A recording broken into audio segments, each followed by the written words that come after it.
Hey there, welcome back to another episode of Mission 309. Today I'm joined with Ashley Schreck from Epic, and we're going to talk about all the awesome things that they're doing. So welcome to the show, Ashley. Thank you for having me. Thank you for the invitation. This is pretty Well, awesome. no problem. I'm excited to learn more about your organization, like I was telling you a few minutes ago. Best thing about doing this is learning about organizations that you're aware of, but not like super aware of. So I've heard of Epic. Your logo is distinctive. You can spot it anywhere. But to kind of pull back the curtain a little bit and spread some light on everything that you're doing, I'm excited about. So, Yeah, we love that. first of all, what is Epic? Absolutely. So Epic is a local nonprofit headquartered in the Peoria area, and we are a human service organization with a focus on people with disabilities. So our mission is to empower people with intellectual and developmental disabilities, and that's really through all aspects of their life. So we started in 1950. We just celebrated our 72nd or 71st anniversary. Wow. With a big celebration. We started grassroots. It was a bunch of parents who got together because they were told their children wouldn't amount to anything and they weren't allowed to be at school at that time. So they pooled their money together, hired a teacher to educate their own children, to show the community and everybody else that they were worth something. So grassroots effort started with parents.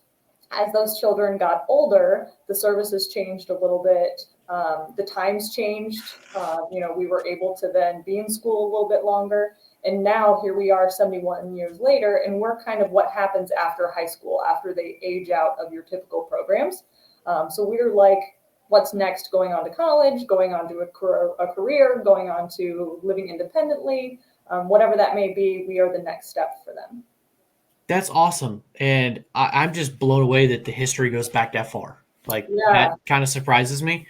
Yeah, if you And guys ever get a chance to come out to our headquarters in Peoria, although we cover 15 counties right now, we are headquartered in Peoria, and we just got done with a big history wall unveiling. And you can see some of the amazing things that we actually were milestone innovators with. So, for example, we actually started one of the first pilot programs in the nation for birth to age 3 support. So we were diagnosing people, we were giving their parent support. We were one of 10 in the entire nation way back in the day. So lots of cool things that we've been the first of, and we continue that practice and that history of innovative projects and services for people. that's awesome because I can't imagine being a parent and facing this unknown road ahead Mhm. of what does life look like for my child? Yeah. What will they be able to do? What won't they be able to do? What support will they have? Because you go back to 1950, like There was no obviously internet. You couldn't even like Google anything. So you yeah, only knew what was in your own backyard. And so Epic started that service and that support system. that's awesome because that's a wildly different time than what we are today and long before our time, right? Oh, absolutely. But I can only imagine the complete lack of resources. I'm sure not only lack of resources, but a lot of people probably just didn't want to talk about it, and stuff like that. So that's awesome. And I Yeah. see on your website you do kind of focus on educational, residential, and employment. Is that kind of like the three areas that you really focus on? Yeah, those are our three big pillars. And then there's also pillars within that. So, for example, behavior health, mental health is a big one as well. But that really encompasses the entire agency in all three of those pillars. They all have mental health therapeutic capacities along with it. So those are the three that we really focus on because that's really, if you think about what happens after high school, those are kind of your paths. We might have a person that's just on one of those paths. We might have a person that's with us for all three of those paths. So we really are everything to everyone. So everybody that comes through our doors, their support is going to look different. So what does that kind of look like in each one of those paths then? Like, the continuing education, I guess, first. Yeah, so we've got a couple of different programs that you can go through that. So first of all, we have our Epic Exploration program, and It's just that a little is bit of a tongue tie, right? just a little bit. And we partner with the local high schools to get the students acclimated with what Epic is and get their families acclimated with what happens next. So there's a whole transition process of what happens when you're done with high school. For those listening who don't have someone with a disability or kind of know that platform, when you are in school, you're only allowed until the age of 22, but that is where you cut off. So as soon as you turn 22, you're not allowed to finish the year. You're just completely done. So we don't want people to just have their lives uprooted when they turn 22. We want to make sure they have a transition plan into what happens next. So that's part of education. We've got certification classes. We partner with ICC and host some classes at ICC. So educational as in what's your next skill level and growing those skills. But then we also have classes that people can come to every day where they're learning about the world around them. They're learning life skills. They're learning pre-employment skills. What that looks like for everybody's going to be a little bit different. I was actually aware of the ICC partnership because I just finished my bachelor's degree. So about 2 years ago, two and a half years ago, something like that, I was at ICC on the ground, of course, before the pandemic hit. Yeah. And so I remember seeing people with T-shirts and signs and stuff for Epic. So I knew that there were some things going on there, but wasn't Yep. exactly certain what was going on there. Yeah, so we're back at it. We actually have a contract to have a classroom there. So we have an educator on site. We're working with their disability services to make sure that students there who happen to have a disability are getting the support they need, but also to work as a funnel in between the education and the families. So how can we get more people with disabilities into that next level of post-secondary education? That's awesome. And I assume the residential is more of a long-term care kind of thing. Yeah, it just kind of depends. So we actually have two different pillars, technically three different pillars within our residential. So first and foremost, we have our group of homes, and that's what most people are going to be familiar with. We actually own several homes in Peoria and East Peoria, and those homes are staffed 24 hours a day. But the people might be going to work during the day, or might be coming out to Epic during the day, or might be going to class during the day. But there are some people that live in those houses all the time. And so that's our most heaviest staffed residential program. But then we also own 2 apartment complexes, and those are for people who want to live more independently but need 15 hours or more support a week. So each week might look a little bit different. They might need support with going to the grocery store or managing their finances or some medications that they take. Maybe what that support system looks like is a little bit different, but they're able to get up to 15 hours of support in those apartments. But then we also have the most independent, the least restrictive residential situation is called a host home. And we've been doing that for over 35 years. And we are not only a pioneer, but we are one of the largest programs in the state. That's the program that most people haven't heard of yet. It's comparable to foster care. Same kind of concept, but it is a little bit more long-term. So we are looking for community members to be paid providers by Epic. We give them all the training they need. And then we have someone with a disability live with them much like a roommate. So depending on the situation, the individual might be coming to live in their home with them, or in some situations, the individual owns the home and the provider is coming in like a roommate.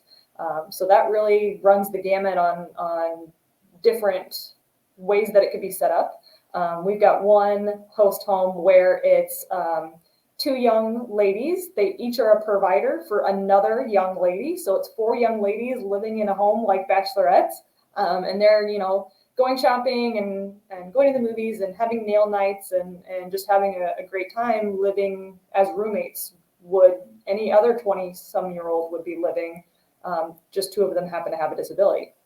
So that's awesome. Well, you said earlier, something for everybody. That certainly is something for everybody, and it's a lot of flexibility too. I did not expect the second arrangement you said of somebody owning the home and then somebody coming in there. Like it's a lot of flexibility to fit just about every need I could think of. Yeah, and that program we really do that across the 15 counties because you don't have to have a physical office location to be present to do that. So we can set up a host home anywhere. It takes someone who's willing to open their heart and maybe their home, and it takes a matching program of an individual who wants to live a little bit more independently. So there is a matching program. So for example, if you're a night owl and the individual is a homebody, that's probably not a good match. But then also with our our group of providers that we have, there's also some moving around that we can do. So maybe you try it for a little bit and it doesn't work out. That's okay. There might be another individual that comes along that works better. But the problem is the program does fluctuate. So we might have providers waiting for an individual, but no individual wanting to live in that residential situation. But then it might be the other way around. We might have a bunch of individuals that are ready to being a provider situation, but no providers who want to step up and do that. But you can make up to $60-some thousand a year depending on how many individuals you are taking and what their behavior looks like and things like that. Yeah, I'm sure you have quite a comprehensive matching program on skills, hobbies, personality, kind of things like that. Yeah, That's so got to be pretty. we do something called a host home huddle, and it's providers getting together at places in the community like coffee shops and things like that to really sit down and talk to other providers and potential providers on what the program really is. So they're going to be the ones to tell you exactly what it's like for them, how they benefit from the program, what they get out of it. So some people use it as supplemental income. So that might just be they have their full-time job and then they're also paid to be an Epic provider. But then some people use this as their career, and they're basically just a stay-at-home person who happens to have payment for a roommate. And that host home individual is probably going to be at work during the day or at a class during the day or doing something during the day where they're outside of the home. So the caregiving is very minimal, but you're there in case they need it. Yeah, well, I'm sure you get a lot of benefits both ways around. Somebody else around your home, especially maybe if you're a single person. Yeah. Your home doesn't have to be as lonely. You have somebody else to talk to watch TV with, to do chores around the house with and stuff. But I can imagine that would be.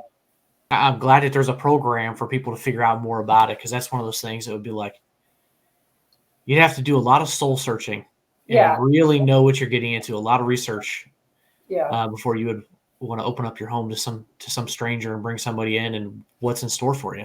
Yeah, and there's not a lot of like one of our biggest questions is, do you have to have experience? And the answer is no, because we'll provide you with all the training, and then we've got a whole team of staff that are behind people, making sure that it's a good fit and that they're living their best lives. And for some of the individuals, this might be a stepping stone.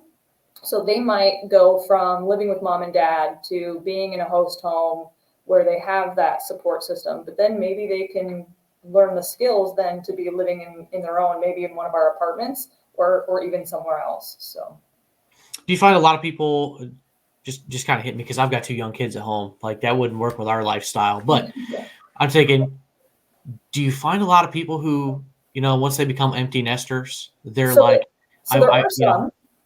There are some, but yeah, we get that question a lot too. Like, I've got kids at home. Well, that's fine. We've got a lot of providers that have kids, and the individual ends up being like an uncle or a best friend, or is just someone who is ingrained into the family. But a lot of people will call it a host family, but we call it a host home because we're not replacing the individual's family. We're just expanding it. That's a good point. And home is where you live, so. There's something to that. That is awesome. Yeah. So you kind of answered one of my questions earlier about the host home stuff. I was going to ask, what does your organization need right now? Yeah. So, well, funding, number one, that's always the big one. We are 80% funded by the government. So what that means for us is rate reimbursements and things like that is how we pay our staff and how we pay for their services provided. So we always are looking for support financially. But also advocacy as well. So recently, the funding is on the table from the state of Illinois. And right now, Illinois ranks 47th as far as investing in services for people with disabilities. So they are very, very low in that support. They recently did a third-party study, and that study gave them 10 recommendations of what the state needs to be doing to properly fund and support organizations such as ours. And there was just a call to action where we needed witness slips signed and we needed people to be sending emails to legislators on our behalf because we're a nonprofit, we can't lobby. So we really were looking forward to the community to making their voices heard to say, yes, you need to be doing the right thing for people with disabilities. Right now, there's a caregiver crisis There was a caregiver crisis before COVID, and now it's even worse after COVID hit. So Doesn't we are surprise me. always looking for staff. We could hire 60 people walking in the door today, but they can't just be a warm body. It's got to be someone who can, have the heart and the passion for helping someone live their best life. So that's where we kind of struggle there. So not only funding and advocacy, but we also need staffing. So if you know anybody looking for a job, moving to the community, that's a great way to do it, is to join our team and be part of the Epic family. I will definitely keep that in mind if if I run into anybody looking for a job, because there's tons of jobs out there right now, and Mm-hmm. not all jobs can give you a nice, good warm feeling in your heart knowing that you're helping somebody else out and making an impact in somebody's life. Yeah, You and know, part of that funding that we get, with increased funding, the more we can support our staff. So right now we're having to compete with the way that we get reimbursed. We're having to compete with the Targets of the world, and some people are going to go choose bagging groceries before they're going to do caring and helping someone who is eating, living, breathing person. So that giving people a fair wage and a professional wage versus a minimum wage is one of the things funding can help us do. So volunteering is also great. We always have awesome volunteer opportunities, anything from playing bingo to getting your hands dirty in our harvest garden to painting in our Epicasso art studio. There's lots of ways to connect and interact with people with disabilities. did you take people who can only paint and draw stick figures? Sure. No, Sure. it's not me. Definitely not me. But We won't be asking you to do the drawing. You're just helping an artist. oh, okay, all right. Whew. That's a relief. Yeah. My artistic ability is just non-existent. No It's talent it's needed. it's bad. Okay, that's a relief because that sounds fun. And if art isn't your thing, we've got a garden, we've got classrooms, we've got bingo. We have those group homes. Maybe it's cooking a meal and giving the staff a little bit of a break that day. Lots of different things we can be doing. Following us on social media, that's a great way to also be an advocate. Seeing people out in the community with a disability, the more we see people on TV and in advertisements and in our everyday life, the more support people with disabilities are going to get. If you know an employer who is looking to hire, maybe suggest they look to hire someone with a disability. So part of our employment services are not only that pre-employment skills class that I talked about, but it's also finding placements for people. So right now we've got about 100 people placed in jobs in the community, and that allows us to go to that employer and say, here are the benefits of hiring someone with a disability. Have you thought of it? They are capable, they can do X, Y, and Z, and here's a job coach to help them along the way. So that job coach is an asset to the employee that has a disability, but it's also an asset to the employer. They're basically getting someone to train them for free. So the job coach will follow along with the individual on their job and make sure they're comfortable, make sure they're understanding it, make sure they're getting all the support they need to be the best employee that they can.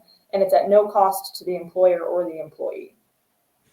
That's why I was just thinking that's a win-win for everybody. Mm-hmm. So yeah, it'd be great if more employers would consider that, especially with as many positions that are Yeah, open for everybody needs. So absolutely. So we've got, if I can remember off the top of my head, we've got about 32 people right now who have some sort of degree or post-secondary training. We placed 74 people during the pandemic. So some of those were new placements, but some of those were, they lost their job because of the pandemic. So we helped them find a new one. And at any one time, we've got about 20 people in the waiting list waiting to get funding to get services. And then we probably have another 20 that have the funding, but are actively seeking employment. awesome. So if there's an employer out there listening, is that available on your website? Yeah, Where they can find absolutely. it? Okay. Yep. So we have a whole team for our employment job placement. So they go out in the community and they're working with employers to say, hey, what are your open positions open? We've got people who can fit X, Y, and Z. But we also do something called job shaving. So there might be a position where we know an individual could do X, Y, but not Z. We'll work with the employer to say, hey, can we change this job description a little bit and make this job work for this individual who might be overlooked otherwise? Sure. I mean, there may be another position, let's say in an office, that you could cut a couple of tasks off this person's and assign it to another staff member and take something off their plate and give it to them. And yeah, it makes sense. It's being flexible. And that's another position that we don't have to do out of our headquarters. So we can do that job placement across all 15 counties. Awesome. Awesome. Wow, this is a lot of good stuff. I've got the website scrolling at the bottom, so I'll have it in the show notes for everybody too. But you really need to go check the website out, especially if you're an employer, if you're looking to volunteer, donate, whatever the case may be. You got to go check it out. So I appreciate you, Ashley, stopping by and telling us about Epic and everything that's going on. Yeah, thank you so much for having us.